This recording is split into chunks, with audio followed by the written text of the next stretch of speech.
My name is Clashawn Robinson, and this is Legal and Policy Aspects of Healthcare MBA Final Presentation.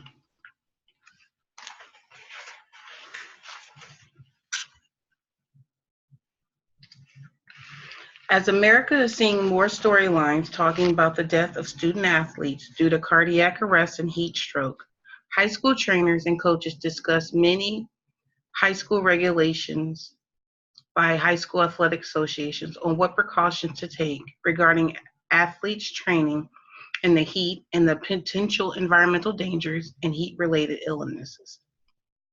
The drive for the athlete to make it to the college level often leads the student athlete to ignore their body's warning signs. The legislation that I'm proposing requires a hydration testing to be put in place before and after every practice for student athletes. Hydration testing is a protocol that will test an athlete's fluid balance. This regulation will target student athletes that will be entering their first year of high school through college, ages 13 through 25.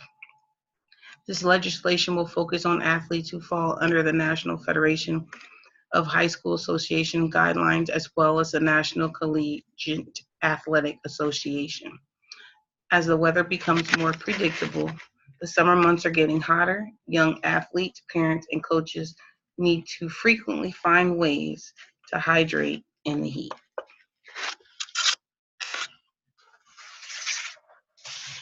According to the National Federation of High School Associations, there are more than 7,980,886,000 participating in high school sports during the 2017-18 school year, and the number of these athletes are playing outdoor sports has increased.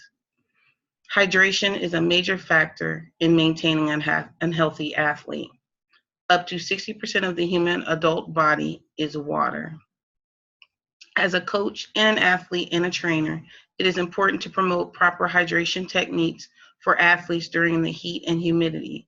Because the body is producing more sweat, it's imperative to replenish what is lost. It is necessary to inform the athletes that drinking just water during workouts is not enough. They need to be hydrated well throughout the day before and after training sessions.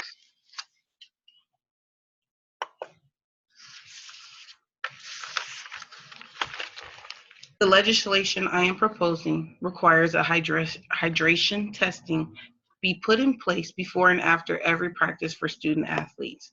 Hydration testing is a protocol that will test an athlete's fluid balance.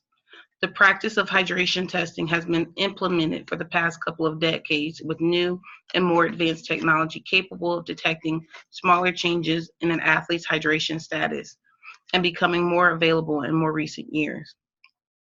The Ohio High School Athletic Association, as well as the NCAA, or the National Collegiate of Athletic Association, already has hydration tests in place for wrestlers to maintain healthy body weight, but it also verifies that the wrestler maintains a healthy hydration level as well as ways to test those levels, as well as ways to test those hydration levels in those student athletes. This legislation will target the student athlete that will be entering their first year of high school through college, ages 13 through 25. This legislation will focus on athletes who fall under the NFHS, or National Federation of High Schools, as well as the NCAA. These organizations set standards for fluid replacement already, but they are already guidelines and not required. Making a fluid replacement law will allow athletes, coaches, and parents to be more aware of the importance of hydration before, during, and after practices and games. Heat illnesses is the leading cause of preventable death in high school and college athletes. These heat stroke deaths mainly occur in the summer months and at the beginning of conditioning for fall sports. Heat production during intense exercise is 15 to 20 times greater than at rest, and can raise the body core temperature 1 to 2 degrees Fahrenheit every 5 minutes unless heat is dissipated.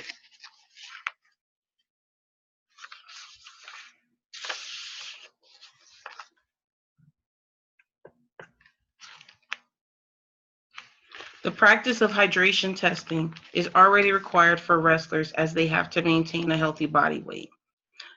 The Ohio High School Athletic Association, as well as the NCAA, has a weight management control program for wrestlers, where hydration levels are tested through urinalysis. For the purpose of this state legislation, the most cost effective way to monitor hydration is urine specific gravity.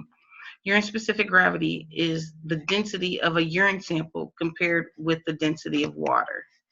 This specific gravity sample is dependent on osmolality, the measure of the number of dissolved particles in a fluid, as well as its concentration of urea, glucose, and protein. This requires the use of a refractometer. While the broad array of specific gear destined for urinalysis calls for a set of skills or knowledge on the part of the user, which athletes might not possess, the fact of the matter is utilizing a refractometer is not at all difficult.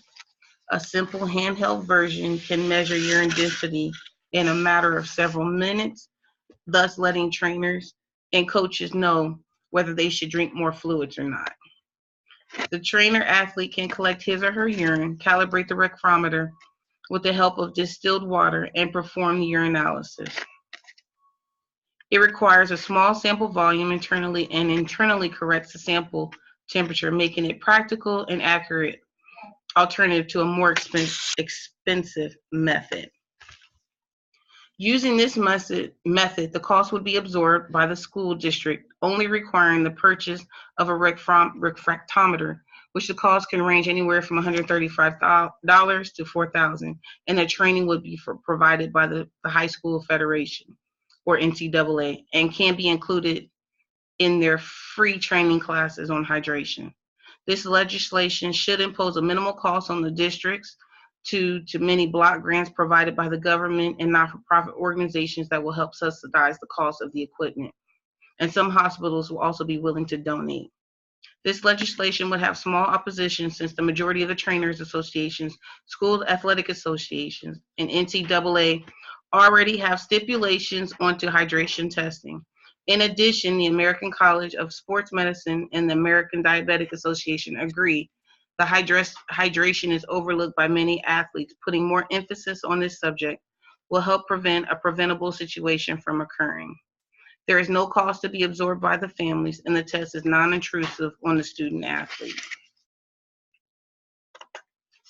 Water regulates your body temperature and lubricates your joints. It helps to send nutrients through the body and gives you energy. If the student athlete is not properly hydrated, their bodies cannot perform at its highest level.